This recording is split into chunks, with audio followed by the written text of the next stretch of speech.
घटना है सन 2014 की 6 जनवरी।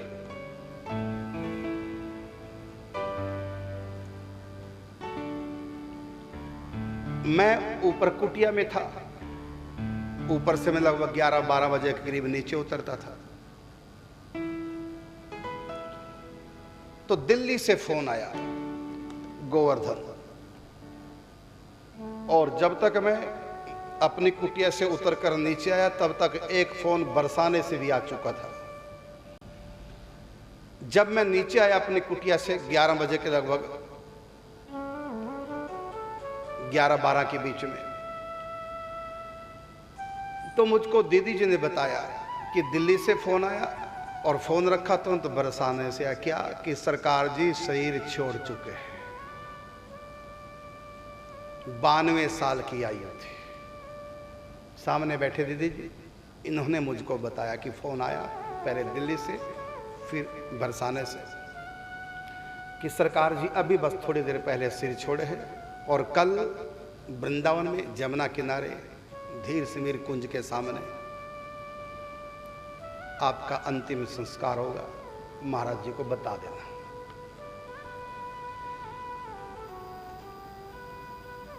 और जब पता लगा मुझको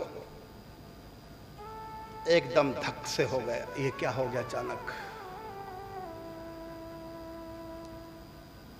फिर वो सब बातें सरकार जी की रह रह के याद आने लगी। आयु अवश्य हो गई थी सरकार जी की 92 साल की, लेकिन देखने में नहीं लगता था जैसे 60-65 साल के होंगे। बस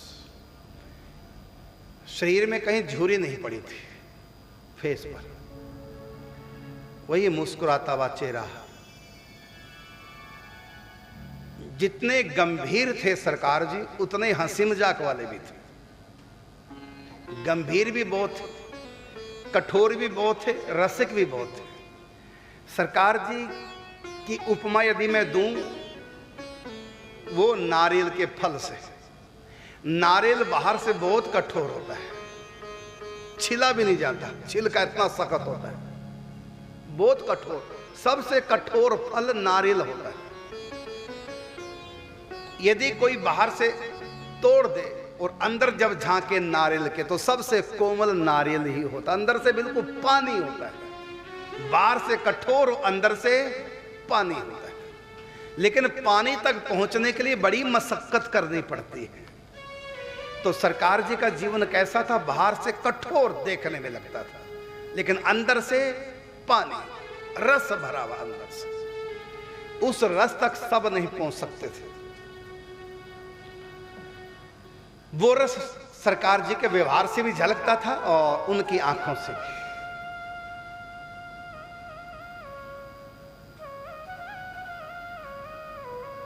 तो अगले दिन हम गए। संयोग की बात, उस दिन अपने छोटे भाटिया सुनील जी आए हुए थे। गाड़ी हमने उठाई और पहुंच गए वृंदावन। और सरकार जी तख्त पर लेटे हैं और लाल चुनरी श्री जी की उड़ा रखी है। चरण बिल्कुल दर्शन हो रहे थे, मुखारविंद के भी। लग ही नहीं रहा था कि मृतदेह पड़ा हुआ है।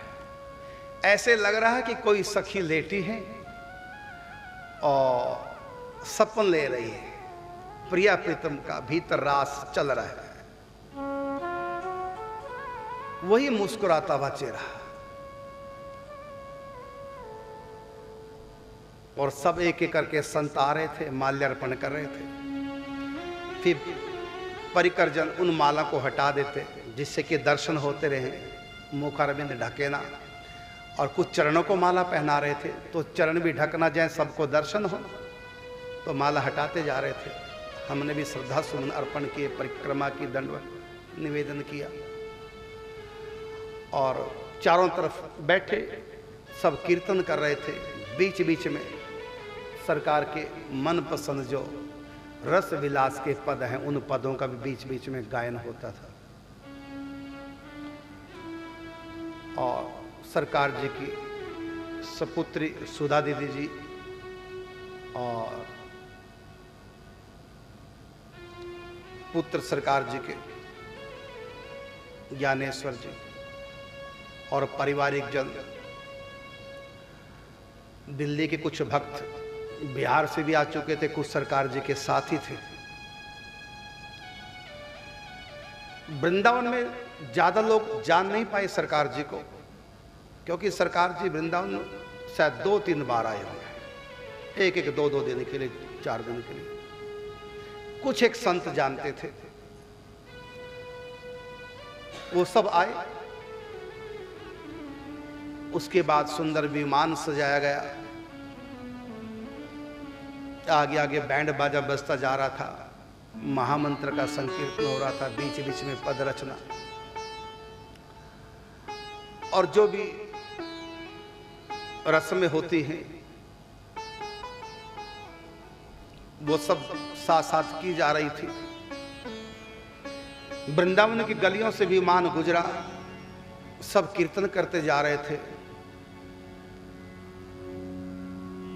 और उस समय गमगीन जैसा माहौल होता वो नहीं देखा, एक उत्सव सा लग रहा था, क्योंकि संतों की दृष्टि तो बहुत ऊंची होती है। ये भाव कि एक सखी अपने घर वापस गई है, खुशी की बात है। इसी दिन के लिए तो लोग भजन करते हैं, संत भजन करते हैं, घर द्वार छोड़कर तपस्या करते हैं, भजन चिंतन करते हैं, इसी दिन के लिए कि दुनिया छूटे और अपने प्रीतम के देश जाए। इसलिए संतों के जन्मदिन से भी अधिक उत्सव मनाया जाता है उनके जब तिरोभाव जिस दिन होता है, निकुंज प्रवेश होता है। ऊपर भी निकुंज में सखियां स्वागत करती हैं जब नई सखी आती है, एक उत्सव होता है निकुंज में। और यहां भी यद्यपि बाद में दुख हुआ, संस्कार जब हो गया उसके बाद रोए, और बीच में तो किसी को मानो सरकार ने रोने नहीं दिया, एक उत्सव सा लग रहा था। और वो अर्थी नहीं लग रही थी, लगता कि डोली है सखी, पिया के देश जा रही है, बैंड बाजे बज रहे हैं, सब कीर्तन कर रहे हैं, तालियां बजा रहे हैं, किसी की आंख में आंसू नहीं। वो तो संस्कार जब हो गया तब, इससे पहले लगता था जैसे नशा सा था। ये अपनी भी अनुभव फीलिंग बता रहा हूं। तो वृंदावन की गलियों से होते होते फिर अंत में पहुंचा विमान यमुना किनारे। नीचे विमान रख दिया गया, फिर सरकार जी को संतों ने उठाया, जमुना जी में ले गए, 2-4 डुबकियां, स्नान कराया। उसके बाद श्री अंगों को पोंछा गया, फिर शंख चक्र की छाप, तिलक धारण कराया, 12 अंगों में 12 तिलक लगाए गए। इधर कीर्तन अनवरत चल रहा है, महामंत्र संकीर्तन, और बीच बीच में पद गायन भी होता था। उसके बाद सरकार जी को नए वस्त्र धारण कराए गए। और एक उस समय गलती हुई सरकार जी के परिकरों से, आवेश में कर दी गलती, हमको तो बुरा लगा था उस समय, बल्कि हमने टोका भी, लेकिन उस समय वो भी नशे में थे। हाँ, बाद में जरूर पछताए कि गलती की है। गलती उस समय 2 हुई थी, एक गलती तो हमने सुधार दी थी, दूसरी सुधार नहीं पाए। फिर ज़्यादा बोलना भी हमारे लिए ठीक नहीं हमको लगा।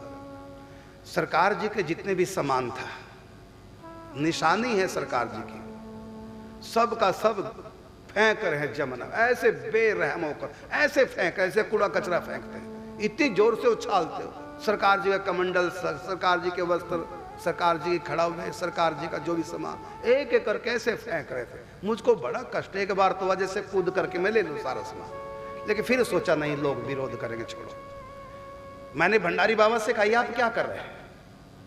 नहीं सरकार जी क्या कुछ। अरे सरकार जी अपना काम कर रहे हैं, हम अपना काम करेंगे।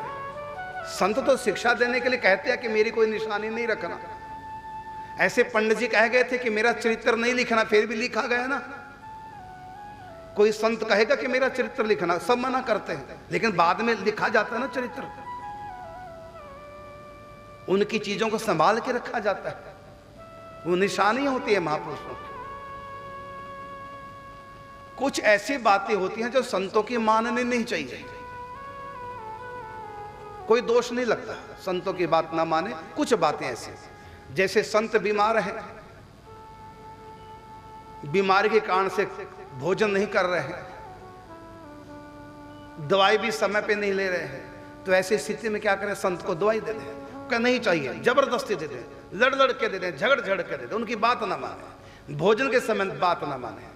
उनको जब विश्राम कराना हो उनको करा दो, भले लड़ झगड़ के करा दो। यही तो प्रेम है। श्रद्धा अलग चीज है, प्रेम अलग चीज है। श्रद्धा में बात मानो, लेकिन जहां प्रेम की बात है तो वहां नहीं माननी, उनका हित जिसमें है। तो संत तो अपने वैराग्य में आकर कहते हैं ये सब बातें। संत तो कहते मेरी फोटो भी ना लो, लेकिन फिर भी लेने वाले लेते हैं।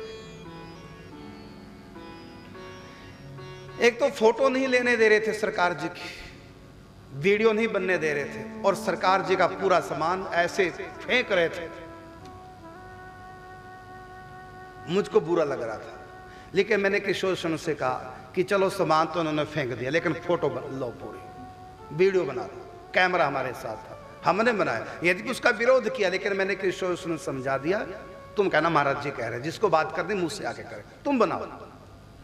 किशोर सिंह जी को रोका नहीं, बनाना नहीं बनाना। किशोर सिंह ने कहा महाराज जी ने कहा। फिर मेरे पास आए कि आप वीडियो क्यों बना रहे जब सरकार जी की आज्ञा नहीं। हमने कहा हम बनाएंगे, और जब हमने बनाई, बाद में संस्कार के बाद जब मेरे पास आए सारे संत गोवर्धन, वो वीडियो दिखाना, वीडियो दिखाना। मैं कहा नहीं दिखाऊंगा वीडियो, उस समय बनने नहीं दे रहे थे। कहते सरकार जी के चरणों की फोटो लियो, चरणों की फोटो देना। मैं कहा नहीं दूंगा सरकार जी के चरणों की। उस समय तुम बड़े नशे में थे सब के सब, फोटो नहीं लेनी, फोटो नहीं लेनी। अब हमने ले ली, अब मांगने क्यों आ रहे हैं? उस समय नशे में थे। तो उनको मैंने थोड़ा कहा, खैर दे तो दी फोटो, लेकिन एक बार उनकी गलती का एहसास कराया,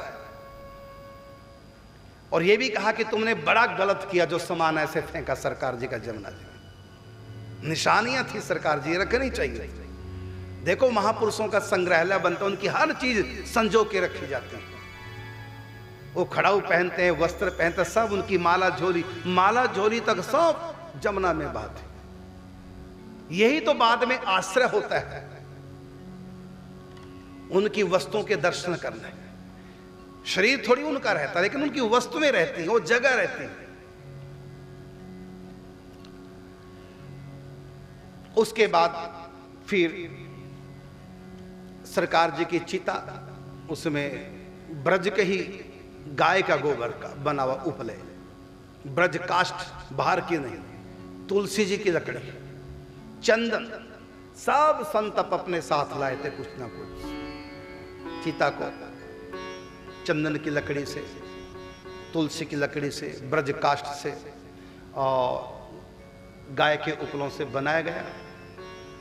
फिर सरकार जी को वस्त्र तिलक आदि से सुसज्जित करके चिता पे लेटाया।